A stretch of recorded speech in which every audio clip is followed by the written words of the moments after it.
My name's Jacqueline Strong and I've been in Marine Cove since 2011 when I was recruited as part of the lottery project once they had the refurbishment carried out as the community gardener. The history of Marine Cove, it started back in the 1920s when the land was gifted to the local urban council. There was a restriction placed on the area that they couldn't build properties on it and it had to be kept for recreational use. So at the time the council got people in to get designs of the garden and it's pretty accurate to what we see today. The gardens were originally opened in 1926 and there was a big gathering of local people which involved a procession along the esplanade. They were officially opened by J.B. Braithwaite, which was in memory of his sons who returned from war, linked to the First World War, and he had a big connection in the town at the time. I think Marine Cove has a special place in a lot of people's hearts. Most people remember either falling in the pond, which is a little bit embarrassing, or coming to look at the fish, and I think most people have childhood memories.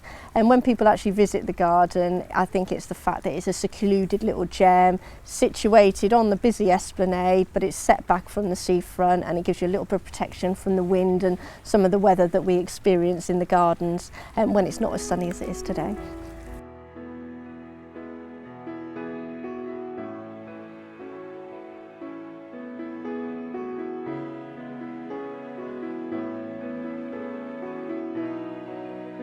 Since the 1920s, obviously a lot of years went by and there was deterioration, particularly in the pond. A lot of the slabs were loose. The Lion's Head feature that we see became planting areas, so they filled it up with bedding plants, so it stopped working as a water feature. We lost the cherub in the pond, we lost the sundial, and there were key features that over time just deteriorated, ended up boarding up the shelters. Local council didn't have the money to actually get it back up to standard, so they had to go through the Heritage Lottery, which is when we got the funding.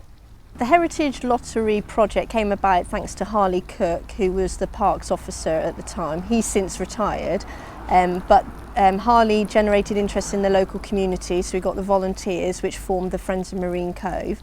Also Marina Turner was a parks officer, also helped with the actual project management and getting the ideas together.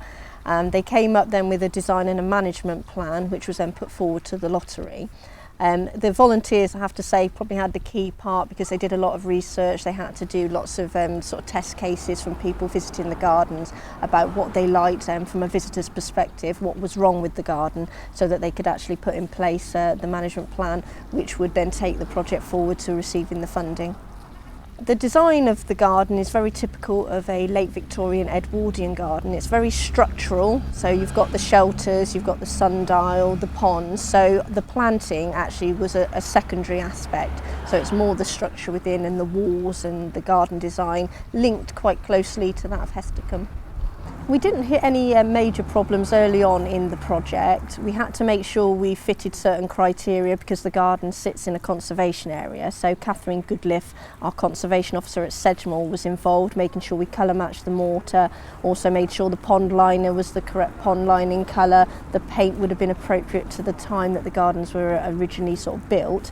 It wasn't until we were about 90% through the project when the company that was employed to actually undertake all the restoration went into administration. So that caused the finishing product to be delayed by a couple of months. Since the garden opened in December 2011, the volunteers, the Friends of Marine Cove and myself have been active in hosting a lot of events in the garden.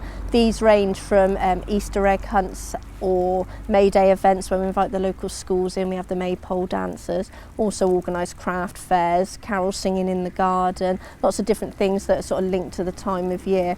We also host the garden out for schools, so if they want to come and do a history visit or looking at the bugs in the pond and things like that, it's open to a wide audience. And the most recent one we got planned is we're working with Western Hospice Care and we're going to do a light up the lake of an evening, which would be really pleasant, just to remember people that have sort of passed away.